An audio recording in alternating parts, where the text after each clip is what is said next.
In December 1799, George Washington, the first president of the United States, began to complain of a sore throat and difficulty breathing. As a former president, he had excellent access to a team of doctors who started diagnosing and treating his condition by draining his blood. In total, the attending doctors drained 2.5 liters of blood before he passed away less than 2 days after complaining of a simple sore throat. Medical specialists have debated the actual cause of Washington's respiratory difficulties, but all doctors today agree that extracting so much blood from someone did not help improve the situation and possibly ended up killing him in the process of an illness from which he might have naturally recovered.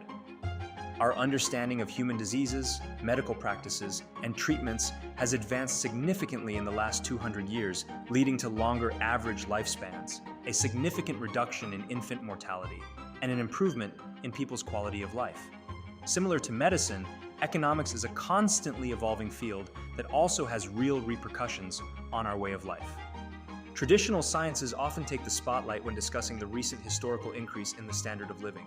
It's easy to see why, as every phone call made, every supermarket stocked, or every common infection avoided owes something to advances in physics, medicine, and chemistry, among others. However, many of these advances were facilitated and accelerated by the development of an understanding of economics and how to manage it effectively. Although less tangible, there is a solid argument that progress in financial systems, business practices, and economic controls has equally contributed to providing the wealth and prosperity we enjoy today.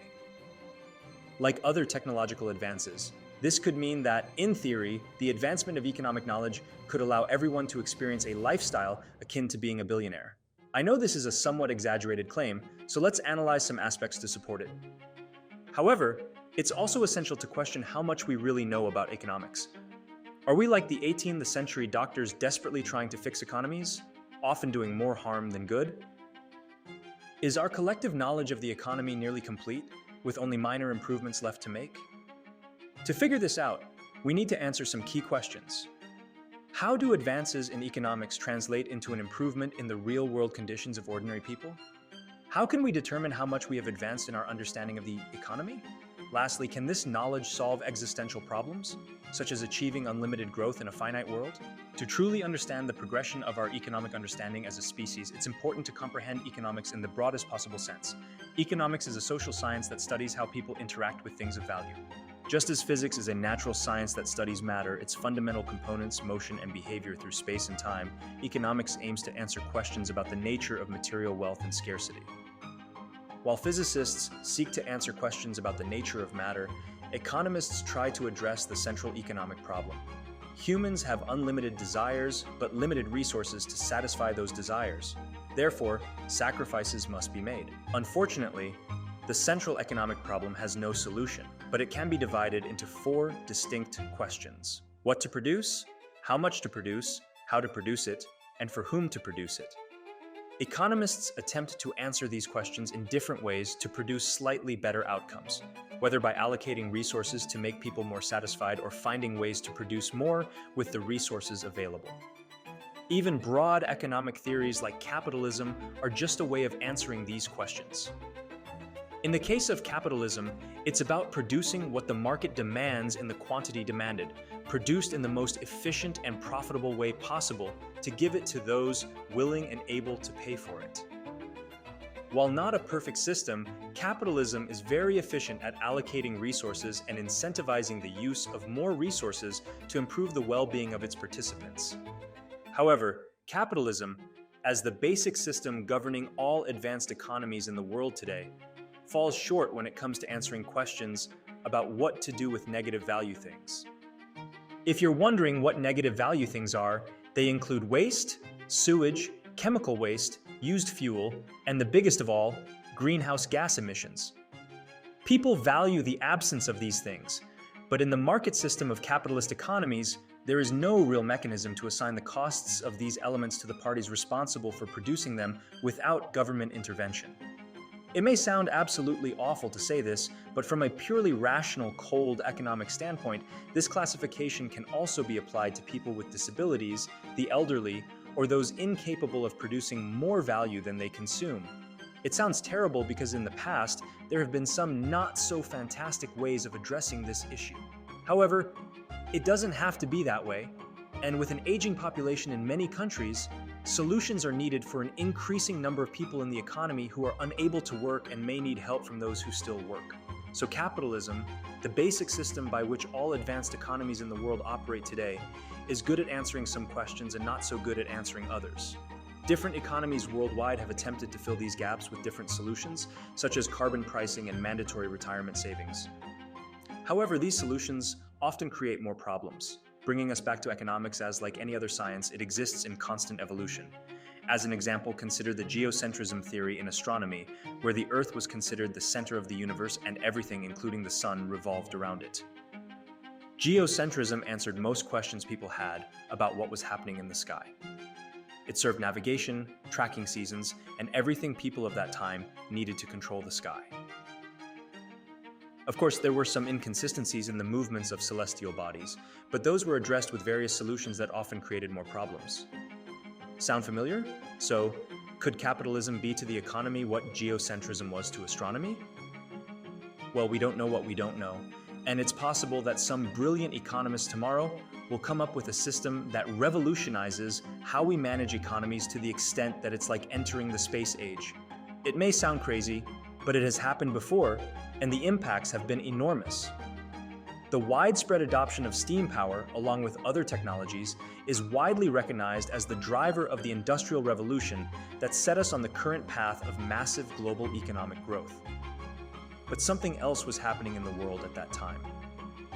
Mercantilism was the prevailing economic system with which the global economy functioned before economics became an academic discipline. The idea of mercantilism was that an economy should try to export as much as possible and import as little as possible because that way, it could accumulate the most gold possible. For a world that hadn't studied economics yet, this made a lot of sense. Gold was a nearly universally accepted store of value. So, if you wanted to be rich, you'd get as much gold as possible. Of course, that's not how we run our economy today, because the study of economics has shown that economic cooperation and free trade produce much more wealth overall. Certain regions have advantages in producing specific items, and if everyone limits themselves to what they're good at, the world becomes a richer place. It also makes possible the production of items that couldn't be manufactured within a single nation, no matter how large. By watching this video, you're benefiting in some small economic way, and technology has made this possible. But consider the advanced economic systems that coordinate all this technology. The video you're watching now wouldn't have been possible without silicon-rich quartz. You might think you know where this is going, but you'd be wrong. This quartz rock from South America is refined to turn it into pure silicon, then sent to Germany, where a company called Six converts it into a mirror with micrometer precision. This level of precision is achieved with machines that turn silicon into vapor before depositing it atom by atom on a mirror plate. These machines are made possible through technical collaboration between dozens of universities and research institutes in Europe and North America. Once the mirrors are manufactured, they are sent to the Netherlands to a company called ASML, which places them in machines called FAVs. The mirrors work in conjunction with high-power lasers to engrave patterns of computer chips on more blocks of pure silicon to manufacture CPUs and GPUs. These factories send the chips to companies like TSMC, which manufactures chips based on designs supplied by companies like AMD, Intel, and NVIDIA. These chips are then sent to companies like Foxconn, which combines them with other advanced components to manufacture a smartphone. The smartphones are then delivered to a company like Apple, which designs and markets them to customers worldwide. This is less than 1% of the necessary steps to manufacture an advanced product like a smartphone. I haven't mentioned the companies that transport any of these products or the team that ensures the entire process remains secure, nor the institutions already working on the technology that this entire supply chain relies on, something entirely obsolete. It's easy to see this process as a marvel of modern science and engineering, and it is. But all this economic collaboration, free trade, and the division of labor between countries and workers wouldn't have been possible without the economic advances of individuals like Adam Smith. Economies are also richer thanks to the teachings of individuals like Keynes, who demonstrated that the economic cycle could be managed by governments to keep economies growing over time, leveraging both natural advantages and the bumps that come with the takeoff of an economy. Nowadays, most economists in positions of power subscribe to the neoclassical school of economics, which outlines how to manage an economy effectively through the management of debt, employment, inflation, taxes, and supply-side production to generate wealth that would have been unimaginable when Keynes was alive. It's easy to think that the economy has been solved and that we'll never experience another wealth boom like the one we had when we transitioned from mercantilism or expanded the business cycle. But of course, we don't know what we don't know. So, it's more productive to ask, what are the limits of the economy? The economy is not magic. It can't create wealth where there isn't any. It can only guide people on the most efficient allocation of resources to achieve a desired outcome. It's hoped that this outcome is the equitable prosperity of all participants in this economy. But even if it's not, a good understanding of the economy can be used to steer a society where one wants. The second limitation of the economy is that it can't be used to predict the future. John Maynard Keynes, after helping develop our modern understanding of the economic cycle, tried to grow his fortune by investing based on the predictable ups and downs of the economy. Over time, it didn't work. Economists are often praised or scorned for making predictions about the future that either come true or not. It's undoubtedly their fault for trying to make predictions. But of course, no one can predict the future, especially economists. If a doctor said a person's prospects are good and there's nothing to worry about, and later that person developed a severe illness, no one would blame that doctor because it's not their job to predict the future.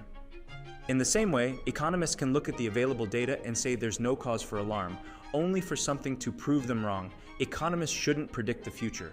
Instead, they should make recommendations about the present to promote economic growth and reduce bad outcomes or make them less likely in the future. The next limitation of the economy is that it's a very difficult subject to learn. I don't mean it's difficult for a college student to learn about an indifference curve. I admit there are many topics much harder than economics. What I mean is that it's incredibly difficult to study new economic theories because you can't create an economy in a lab. And national economies won't change just to test a theory that might be better overall. If that theory doesn't work, then they've potentially made the lives of millions of people worse. This difficulty in studying and verifying economic theories may sound discouraging because it means progress is slow, but perhaps slow progress means we'll benefit from economic advances for generations. There's probably an economic system that fosters innovation, motivates workers, rewards good capital allocation, and actively discourages negative externalities that abound in today's market economies. What would it look like? I don't know. If I could definitively demonstrate a way to manage our economies differently that resulted in higher levels of wealth generation for the world, I'd be picking up my Nobel Prize right now. But the good news is that we probably know very little about economics. And if only for that reason, all the madness in the world right now is a great opportunity to learn so that we're better prepared for the next one. Thanks for watching, guys. I hope you enjoyed the video. Please leave a comment. Also, please consider liking and subscribing. I would really appreciate it. Thanks.